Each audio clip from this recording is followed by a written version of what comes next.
Momento Saúde, com Sheila Bernardes.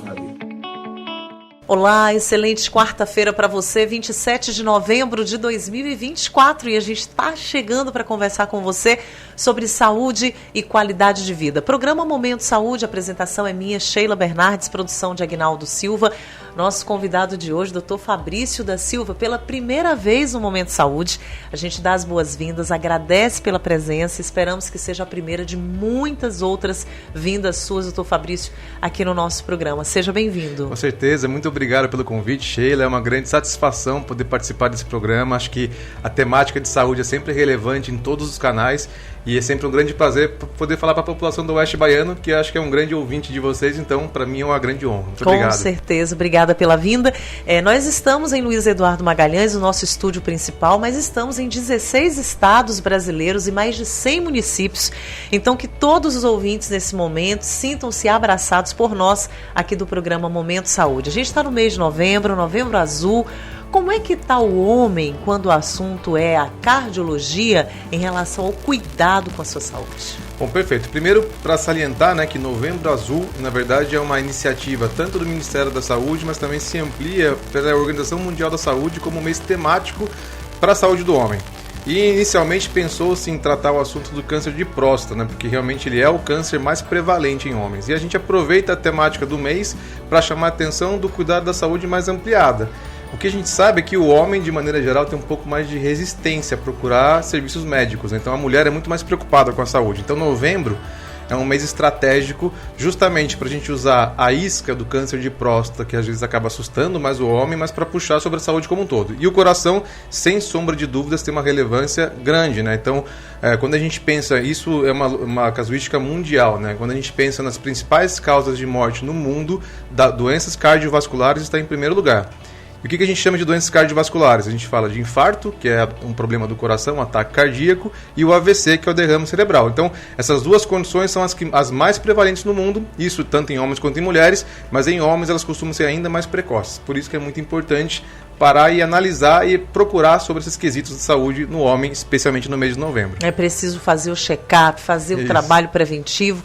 Prevenção ainda é a melhor saída. A gente ainda escuta alguns homens dizer assim, eu vou ao médico fazer o quê? Procurar a doença. Não, vai procurar o cuidado com a saúde, doutor Exato. Fabrício? Então, assim, primeiro que já dizia nossas avós, Então, prevenir é melhor que remediar. Isso acho que é a frase mais sábia que existe, porque, na verdade, prevenção, ela é mais custo-efetiva, então é mais barata, tanto para os sistemas de saúde público quanto privado.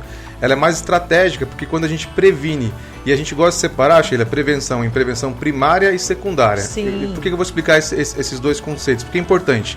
Prevenção primária é quando a gente não tem nenhum problema de saúde e a gente faz medidas para que elas não aconteçam. Por exemplo, exercício físico, cuidar do peso, bom sono, enfim. Quando a gente fala em prevenção secundária, a gente está falando de já ter alguma condição, mesmo que em fase inicial, e nós adotamos algumas medidas para evitar agravos. Quando a gente fala da detecção precoce ou check-up, por exemplo, é importante porque imagine, se a gente diagnostica uma condição numa fase inicial, a chance de cura ou de reversão aumenta muito, Então, pegarmos já numa fase inicial, não é que a gente está buscando doença, a gente está tentando encontrar problemas precocemente para que a gente consiga combatê-los, ou que de uma forma mais estratégica a gente consiga mitigar ou reduzir a chance de agravo num período pré-determinado. Então, ser preventivo é sempre mais estratégico. E uma das formas de nós encontrarmos essas condições é através de um check-up. Muito importante. Estão falando muito em ansiedade, estão falando muito em estresse, e as pessoas acabam parando no consultório do cardiologista porque o coração está palpitando, porque as mãos estão ficando suadas, porque as pessoas estão, às vezes, se sentindo mal em um ambiente onde antes elas se sentiam bem.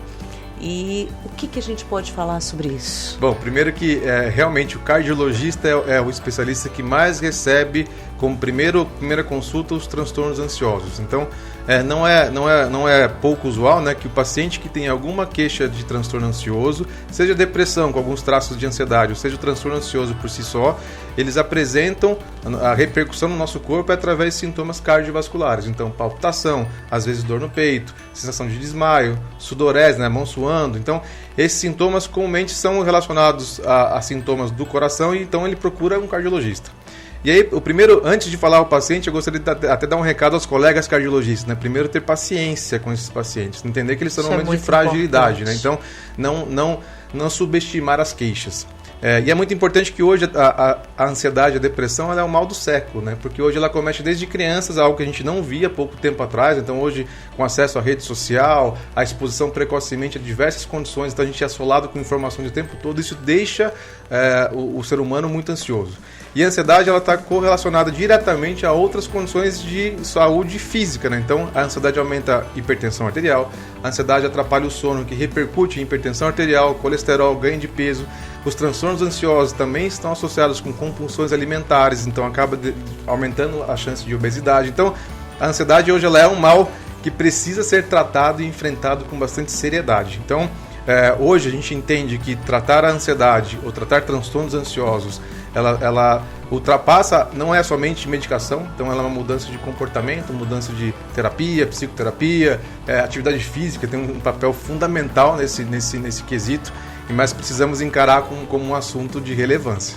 Tem que cuidar, né? Com certeza. Não tem jeito, tem que dar uma atenção. É muito importante quando você fala de não subestimar quando o paciente comenta que está sentindo todos esses sintomas, e são crianças também ansiosas e adultos ansiosos, e todo mundo no celular, e insônia. Aqui no programa, doutor Fabrício, tem muitas queixas de ouvintes que falam que não conseguem dormir, não conseguem se desligar. Tem alguma dica para essa higiene do sono? Primeiro, parabéns pelo termo higiene do sono, porque hoje é um tema que eu venho até no empenho da nossa equipe em divulgar esse termo. Eu não sei se os ouvintes estão adaptados, mas quando a gente fala em higiene do sono, a gente está falando porque existe uma poluição do sono. Então, muito do que se atribui a um sono mal dormido está correlacionado a essa poluição. O que seria poluição? Então, a gente fala de barulhos no ambiente, dormir em local iluminado, ficar no celular até tarde da noite, o ambiente com temperaturas inadequadas. Então, tem uma série de questões ambientais e comportamentais que vão repercutir na boa qualidade do sono. Sabe que hoje no nosso grupo, nossa empresa, na Amplexus, a gente tem uma linha de cuidados especificamente de cuidados com o sono, tamanha importância do que é. Desde 2012, a Sociedade Americana de Cardiologia, chamada American Heart Association, até então ela tinha o que ela chamava de 7 passos básicos em relação à prevenção cardiovascular, e desde 2012 ela incluiu um 8º, que é especificamente sobre os cuidados do sono. Tamanha relevância que existe para a saúde cardiovascular. Quando a gente fala em sono, o primeiro ponto além desses poluentes comportamentais e ambientais, existe uma questão muito importante a ser detectado e ser tratado, que é a apneia do sono. E a apneia, ela pode se traduzir eventualmente com roncos noturnos, mas não somente com roncos, mas com pausas respiratórias durante a noite de sono. Olha que dado interessante. Na verdade, o nosso sono ele é composto essencialmente por 4 fases mais gerais. Sendo que as 2 fases mais finais é a hora que a gente faz o sono mais aprofundado, que um deles é o sono REM, que é a hora que a gente sonha, que é a hora que a gente consolida a memória, que é a hora que a gente consolida o aprendizado de novas funções. Quando a gente tem apneia, nós não conseguimos chegar até esse nível do sono. Então, consequentemente, a gente começa a ter pior consolidação de memória, começa a ter pior momento de repouso, então a gente acorda no dia seguinte com sensação de cansaço, fica tendo sonolência durante o dia, então na hora do almoço, fica com muito sono. E é uma das queixas muito comuns hoje, que é a alteração de memória. Então todo mundo fala, eu tô com problema de memória. Verdade. Muito se atribui ao Covid. Então fala assim, depois do Covid, minha memória tá ruim. E é fato, sim, que a Covid impacta em memória. A gente tem inclusive uma Covid longa relacionada à questão de memória. Contudo, a questão do sono repercute diretamente na questão de cognição e memória. Então, tratar o sono, entender as condições do sono é fundamental. E hoje a gente tem tecnologias que já são suficientes para que não tenha desconforto no diagnóstico. Antigamente, para eu detectar a apneia do sono, eu tinha que ir para uma clínica, dormir cheio de fios, aparelhos e tal. Hoje a gente já tem algo mais tranquilo do que isso. Tem uma tecnologia que você vai para casa, coloca um aparelhinho no dedo e ele grava em casa, no conforto do celular, e consegue detectar a apneia e outras condições. Fim de ano chegando, se preparando para as férias. Mas e o remédio da pressão alta? Vai nessa bagagem? Ou tem como dar férias para a medicação, doutor Fabrício? Nossa saúde não tira férias. E obviamente que quando a gente viaja, na maioria das vezes final de ano é uma viagem de lazer, né? A última coisa que a gente quer é ter problema de saúde durante a viagem. Então, mantermos os nossos cuidados regulares durante a viagem é fundamental. Veja que, na verdade, essas condições, hipertensão arterial, diabetes, são condições crônicas. A gente não tem cura para essas doenças. Então, o controle e o tratamento regular impacta diretamente em eventuais sintomas relacionados a essas doenças. Então, nas férias, precisamos manter todos esses cuidados regularmente. Pensando nisso, olha só, a gente tem um serviço, né, onde a gente assessora os pacientes durante viagens. Porque qual é um grande questionamento, né? Eventualmente a gente vai para fora do país, faz viagens e a gente contrata seguros de viagem para a gente ter uma tranquilidade.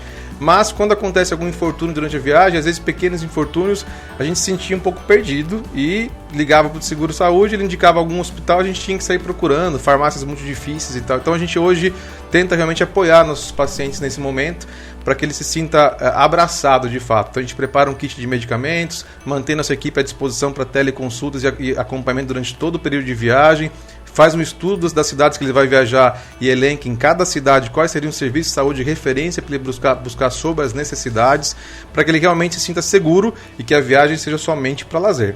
Então hoje, nesse final de ano, até eu queria, além da questão da viagem, aquele que não vai viajar, mas que vai continuar nas festividades, bastante atenção, né? Então tem muitas confraternizações, muitas festas, aumenta a ingestão de álcool, então todas essas questões impactam nas condições crônicas, então a gente não pode deixar de continuar acompanhando as nossas condições de saúde. Quem toma o seu remédio ali de pressão alta e o remédio está fraco, existe isso mesmo? Na verdade é o seguinte, hipertensão arterial, ela é uma das condições mais prevalentes no mundo. Tem um dado da ONU desse ano, que é um dado super importante, que no Brasil, pelo menos 60% das pessoas que têm hipertensão não sabem. Isso significa o quê? Que, na verdade, mais do que o dobro, se a gente pegar o número de pessoas diagnosticadas com pressão alta hoje, seria mais do que o dobro de pessoas que têm hipertensão arterial que não sabem, que mais de 60% além do número de pessoas diagnosticadas. Silenciosa. Ela é a principal causadora de doenças cardiovasculares, de infarto e de AVC. Então, o primeiro ponto que eu gosto de dissuadir meus pacientes é que às vezes acontece, né? No consultório eu falo, o senhor tem algum problema de saúde? Não tenho. E aí quando eu vou entender as medicações, tomo antihipertensivos. E falo, o senhor tem hipertensão? Não, mas está controlada. Está controlada, mas não curada. Então, hipertensão arterial não tem cura, é uma hipertensão que ela é uma doença crônica controlada. E hoje os tratamentos estão muito avançados. Então, baseado em diretrizes tanto brasileiras quanto europeias e americanas, hoje nós temos medicações que são associadas e juntos elas conseguem combater ou controlar pioras da pressão arterial. É importante entender que não é que o remédio esteja fraco, mas como o mecanismo da doença, a gente fala que é multifatorial, ou seja, tem vários fatores envolvidos, é interessante que o tratamento bloqueie ações diferentes para que consiga ter um controle mais efetivo. Então, minha sugestão é, sempre que a pressão estiver elevada, comunique seu médico para que haja ajuste no tratamento.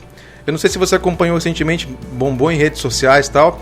Porque agora a pressão boa é abaixo de 12/8. Não sei se chegou a ler sobre isso. Sim, a gente viu. E aí, como é que fica isso, doutor? Primeiro é um ponto importante isso aí, que isso não é novidade, né? Então, já tem muito tempo que se preconiza que a pressão alva é 12/8 ou menos.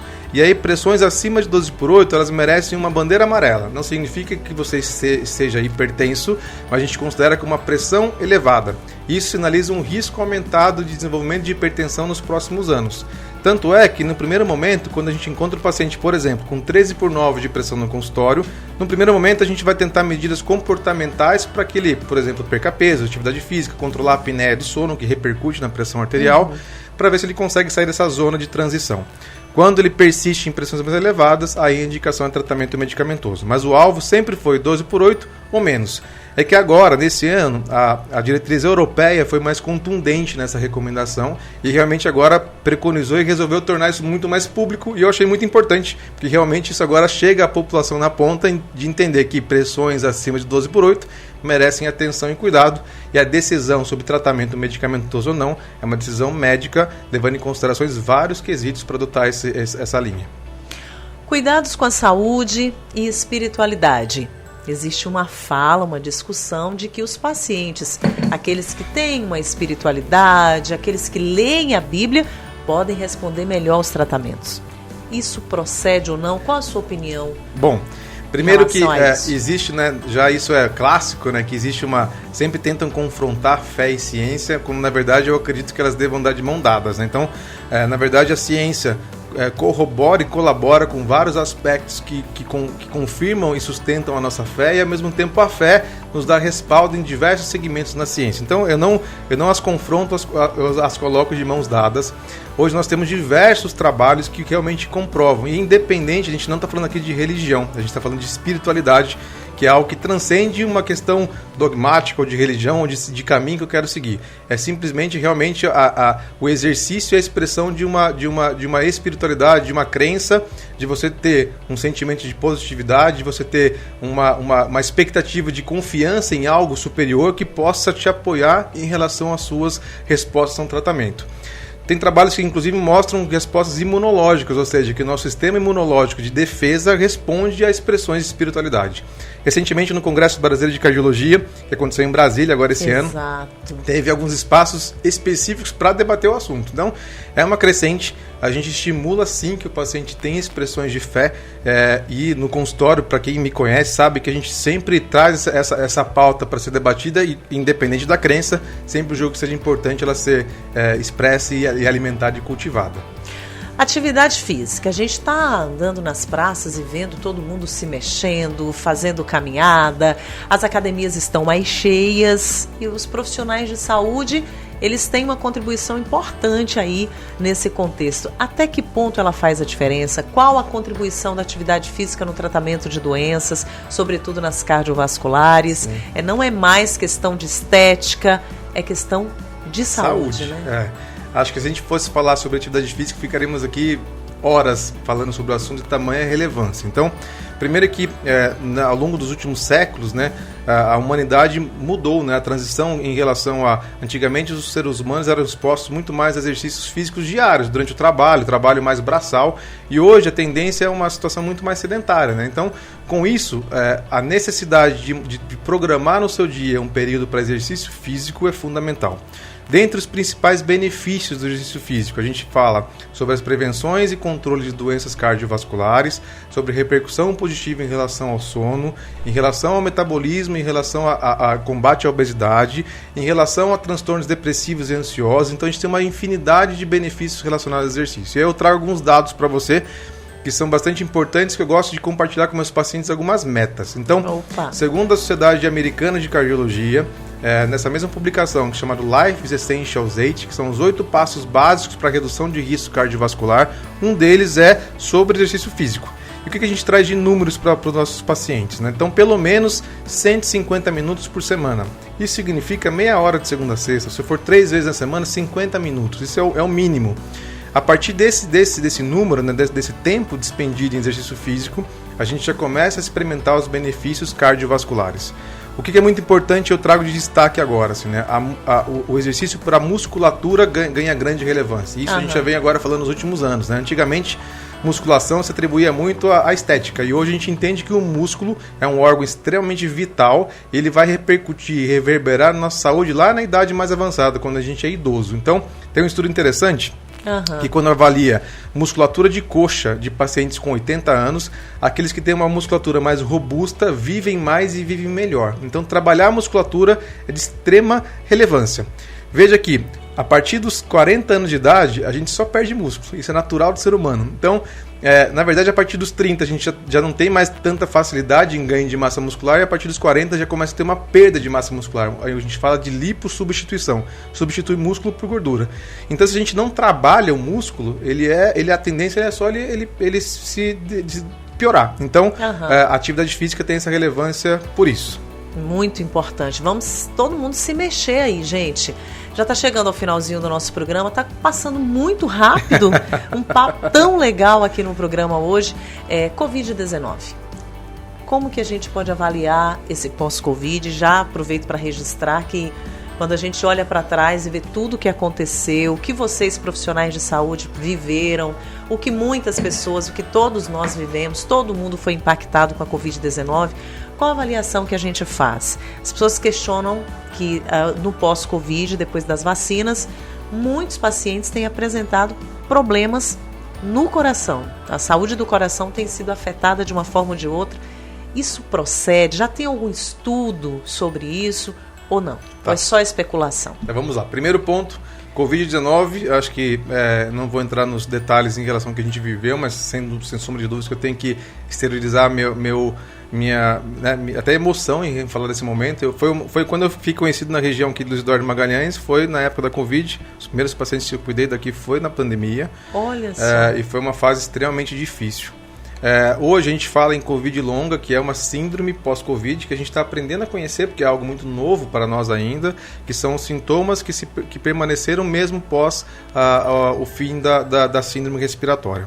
Bom, primeiro é importante a gente salientar que qualquer vacina, qualquer tratamento, qualquer medicação, ela possui um delta de efeitos colaterais possíveis. Hoje a gente está vivendo uma situação onde as informações correm muito rápido, né? Então a nossa percepção. Então, por exemplo, hoje, nossa, mas parece que aumentou muito o infarto em jovens.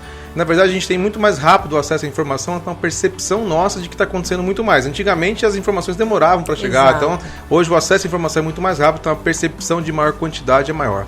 Pensa que hoje a gente está falando numa estratégia de vacinação mundial, então a população do mundo inteiro.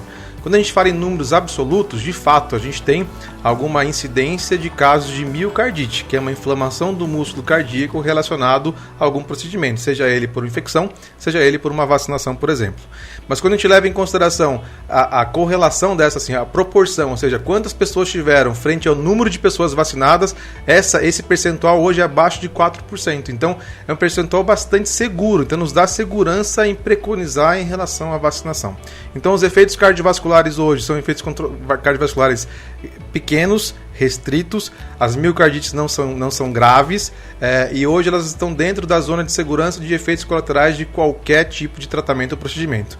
Gosto de salientar, tá, que a própria infecção por Covid, ela tem um risco de miocardite, inclusive 10 vezes maior do que o risco de miocardite por vacinação. Então, se você se contrair a doença, o risco é maior de ter miocardite do que se você se vacinar. Então, é fato que temos que desmistificar essas informações, e o que vem preocupando é que essa preocupação em relação à vacinação do Covid tem reverberado em outras vacinações, e aí vimos surgir no caso de sarampo, que era algo que estava praticamente extinto, de poliomielite nos Estados Unidos, que era algo que a gente já não ouvia mais documentação, justamente porque houve uma pressão social em relação à vacinação. Então a gente precisa ter um pouco de cautela e ouvir os profissionais de saúde sobre esse assunto. Muito importante.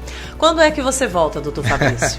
Bom, eu estou aqui mensalmente. A gente conversar mais. Mensalmente estou aqui em Luiz Eduardo Magalhães, então eu tenho uma agenda agora na próxima semana. Em janeiro, final de janeiro, eu também estarei de volta, e mensalmente estou por aqui fazendo meus atendimentos. Nosso programa está de portas abertas para que volte. Acho que a gente aprendeu muito com você hoje. Muito obrigado. E saúde para você, para continuar cuidando das outras pessoas. Amém, né? Muito obrigado. E obrigada pela sua vinda. O seu Instagram? O Instagram é Fabrício da Silva Cardio, e o Instagram da minha clínica é Amplexus Med, então fica à disposição nas nossas redes sociais. Agradeço muito o convite, eu sempre gosto muito de, como você mesmo me falou antes da gente começar, né, que é importante que o profissional de saúde saia do consultório e dissemine informações, muito e acredito importante. Que a rádio é um excelente meio de comunicação para levar informação de qualidade para os ouvintes, então muito obrigado pelo espaço. Muito obrigada pela sua vinda, satisfação recebê-lo, até o nosso próximo encontro. Até o próximo. E você que ficou com a gente, obrigada pelo carinho da audiência, a gente volta amanhã neste mesmo horário. Grande abraço, beijo no coração. Tchau, tchau. Momento Saúde, com Sheila Bernardes.